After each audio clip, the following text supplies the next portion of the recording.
Welcome to AUSA's Army Matters podcast, focusing on what's important to the total Army community. We bring vital Army conversations and interviews on issues relevant to soldiers, military families, and all of you amazing Army supporters.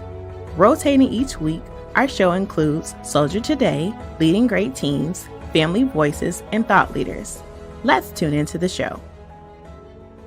Hello, everyone. I'm Joe Craig, and this is the Thought Leader segment of AUSA's Army Matters podcast series.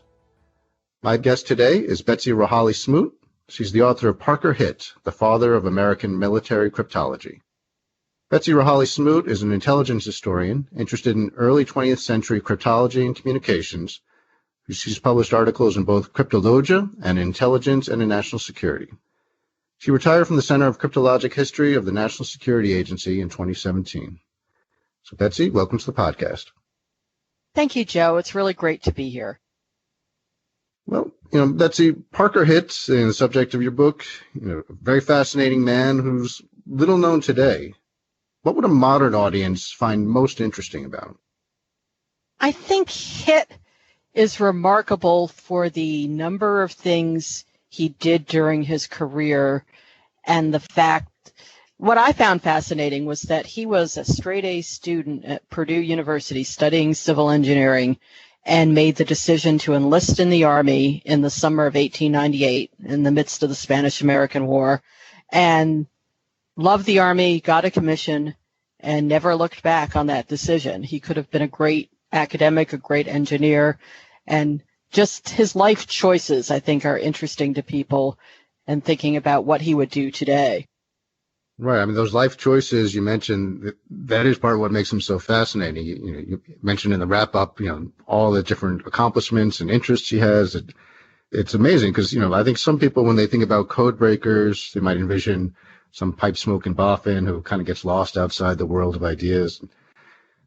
Parker Hitt was certainly as intelligent as any boffin, but he was also a very practical man with those wide range of interests. Where did he develop that approach to life?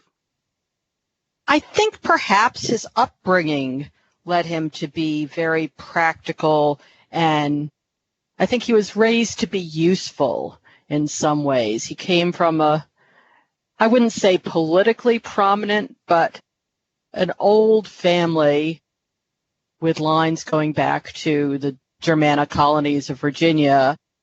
And his father was a man of action and lots of interest, political connection. And I think he was just raised to be engaged with the world and useful and take full advantage of his aptitudes and skills. And that wide range of interests, is reflected even in his Army experiences. From his early days, he was kind of like a forerunner of the multi-domain soldier, working on the lakes in the Philippines, touching in aviation, etc. Can you tell us about some of those varied areas that he was working in and how that adaptability might have affected his Army career? Sure. He first, in 1898, he, through his family friend, Senator Charles W. Fairbanks, took the commissioning exam from the Army engineers and passed, but he was under 21, so he couldn't be commissioned. And so he joined up, and he was part of the volunteer engineers who built the quarantine camp at Camp Wyckoff and then went to Cuba and built Camp Columbia there. So he employed his engineering background, but then when he got a commission, he went into the infantry. Now, whether he chose not to go into the engineers or chose not to go into the Signal Corps, don't know. I think he was an adventurer. He was looking for travel and adventure, and the infantry was probably the best place to get that, and maybe the easiest place to get a commission. Now, he used his map-making skill, learned at Purdue through his engineering courseworks.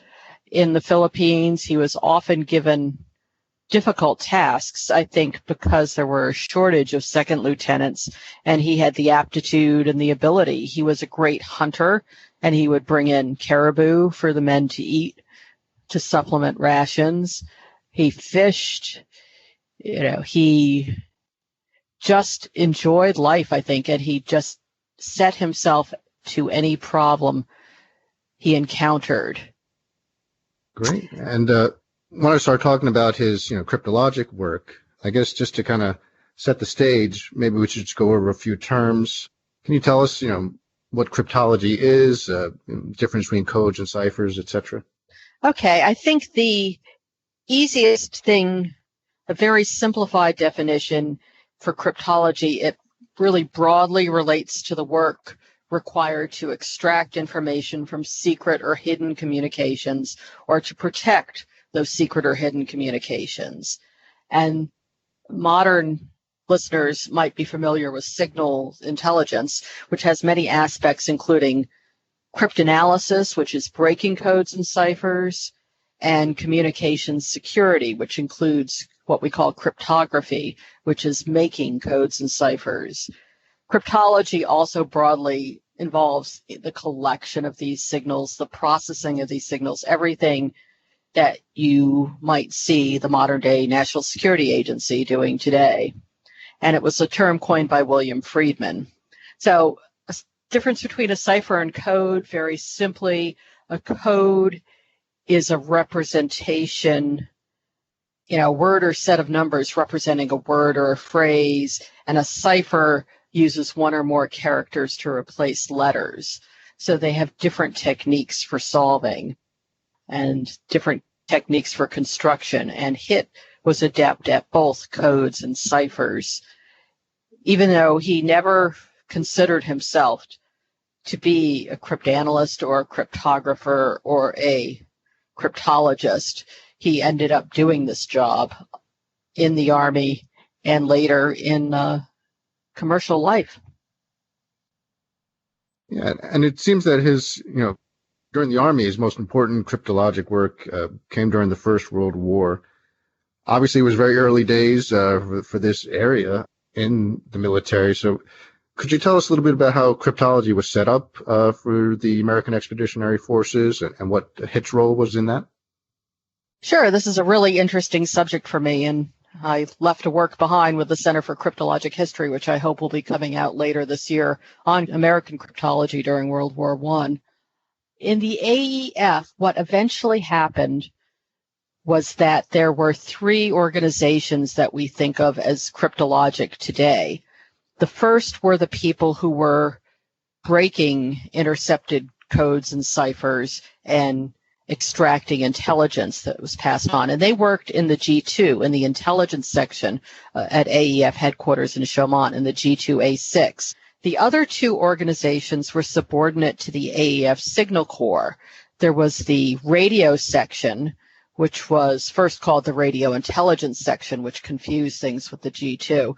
But the radio section was set up to intercept signals and do direction finding, and worked very closely with the French in the field, and they were subordinate to the Signal Corps. So Hitt was involved with them from that manner.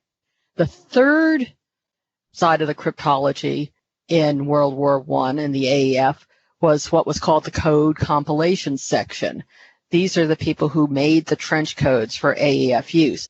What's very interesting is that while Hitt had some cryptologic duties as part of his job in the AEF, first he was the assistant to Chief Signal Officer Edward Russell, and then he was sort of attached to the G3 for communications and codes, and then he was the Chief Signal Officer of the First Army.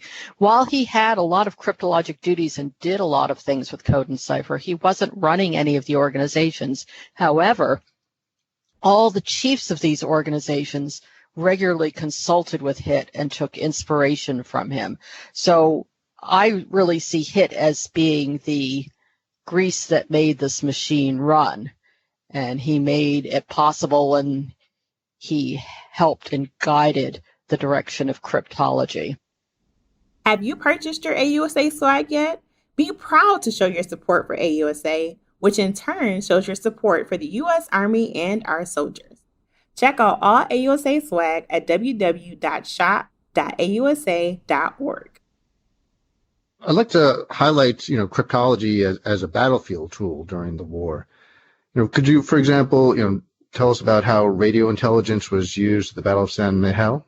What was really interesting at San Miguel is the fact that the collection system had been in place for quite some time at this point, and we were working with the French, and we were intercepting German communications, both from radios on the ground, radios in the air, and what's called ground telegraphy, voice and Morse communications transmitted by wires laid on the ground.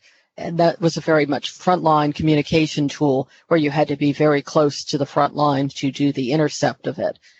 So in early September, we're starting to see changes in the codes that are being used, changes in the personnel running these stations, new voices, different things. And we're also getting direction finding of the German radio stations. And it was realized by Lieutenant Charles Matz, who was the First Army's G2A6, that the communicators were not moving out. The direction finding showed that German radio stations were not moving away as they would if the Germans were withdrawing from the salient. So it was radio intelligence then that's brought to the meeting on the eve of the battle to say, hey, the Germans are still here. You know, I think the big decision that was being made by Pershing the night before the battle was, do we just go in without an artillery barrage, or do we use the barrage to soften things up and then go in? And other intelligence seemed to indicate the Germans were leaving the salient and maybe a barrage wasn't necessary. And radio intelligence, what they called signals intelligence in those days, gave the key to show that the Germans might not be moving out as quickly and helped make the decision that a barrage was necessary. Yeah, obviously very important. And I think a lot of people underappreciate how important signals and signals intelligence work is. I think you mentioned in the book that Signal Corps casualties were second only to the infantry. That's right. It was really dangerous because as the front moved ahead, especially in the Meuse-Argonne, men had to go out there to lay telephone wire, string wire, because the preferred mode of communication for commanders, of course, was the telephone.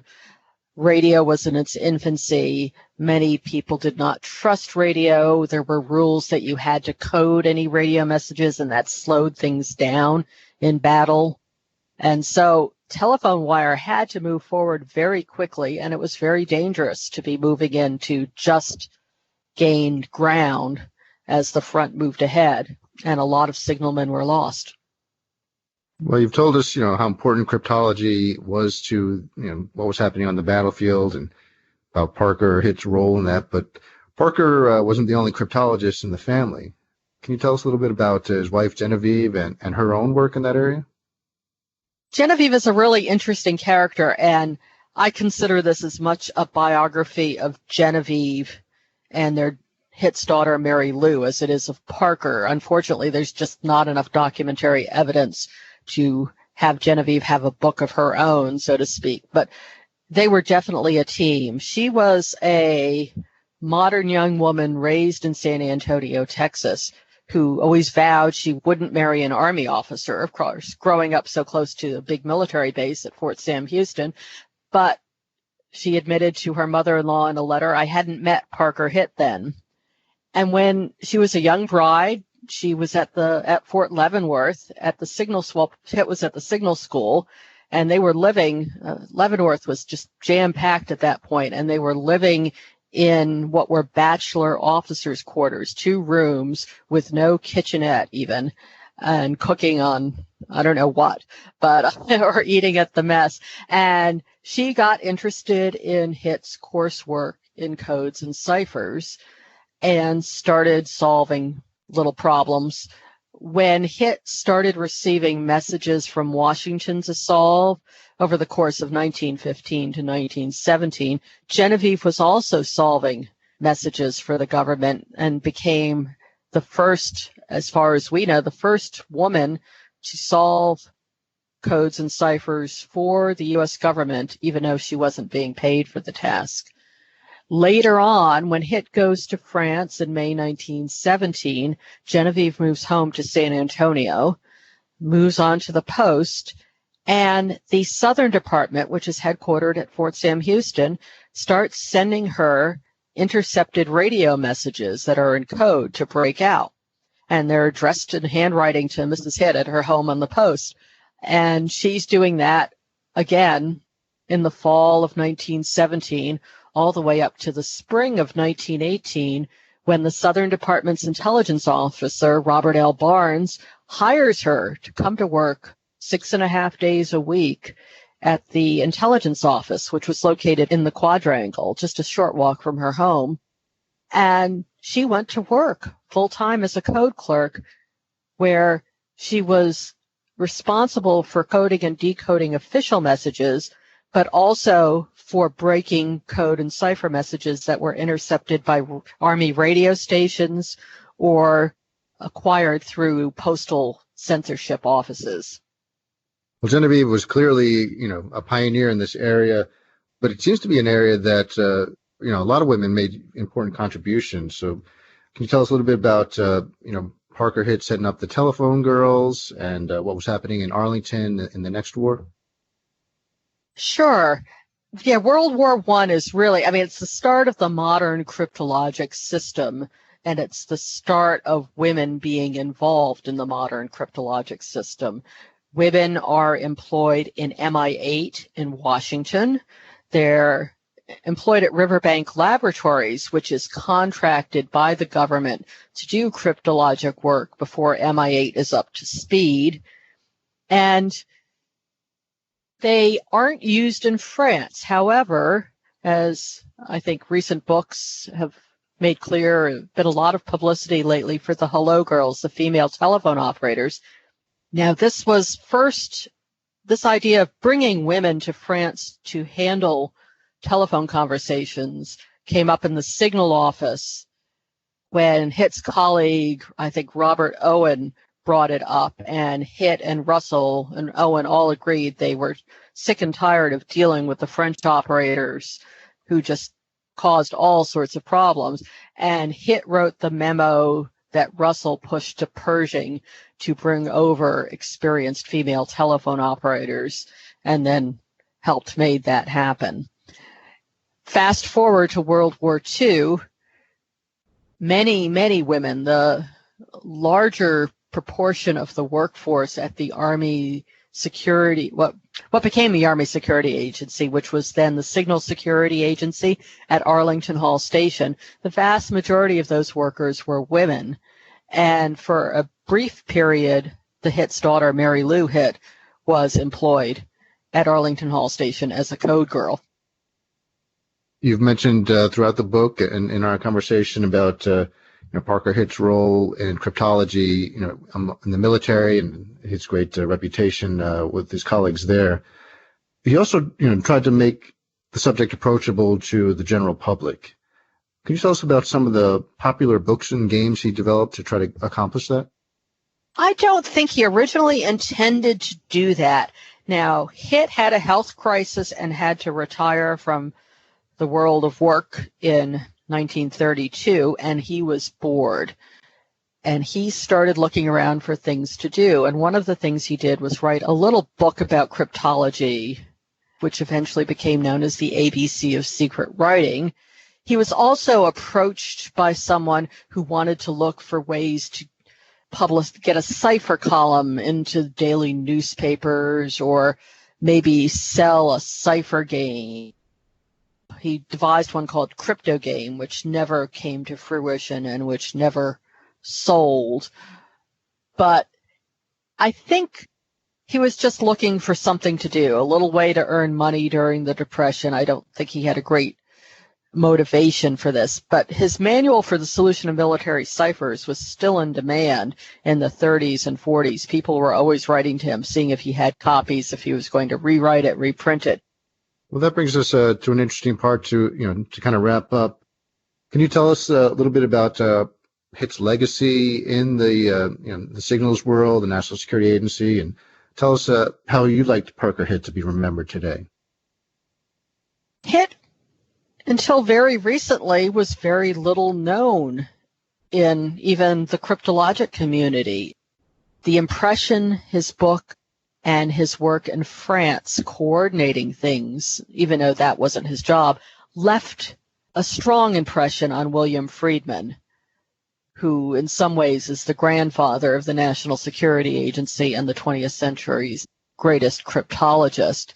And Friedman did everything he could to promote Hitt's work, used Hitt's work in his writings, and recognized him as coming up with some of these principles. But I think no one really realized that until I started to do some research into Hitt towards the end of my career at NSA, and hopefully that will be solidified by the book. But I'd like Hitt to be remembered as sort of an all-rounder in the Army, and just the amazing things one officer did from the time he was enlisted in the Spanish-American War to the contributions he kept making throughout his career, cryptologic and non-cryptologic. I think, I wanted to tell the story of the whole person, not just his military career, so you could really feel for what it might be like for someone who you might not think would normally be a logical candidate to be an Army officer, but who had a fulfilling career in the Army. It gave back to him, and he gave back to it. And he had a really interesting life. So I'd like people to just really enjoy his life and the contributions he made to the world as it is today. Well, he certainly did have a fascinating life, an interesting life, and I want to thank you for sharing that life both in the book and in our conversation here today. So thanks for being our guest. Thank you so much. It's been a real pleasure. Thank you for having me here. And audience, again, I want to thank Betsy Rohaly Smoot for being our guest. And her new book is Parker Hitt, the Father of American Military Cryptology.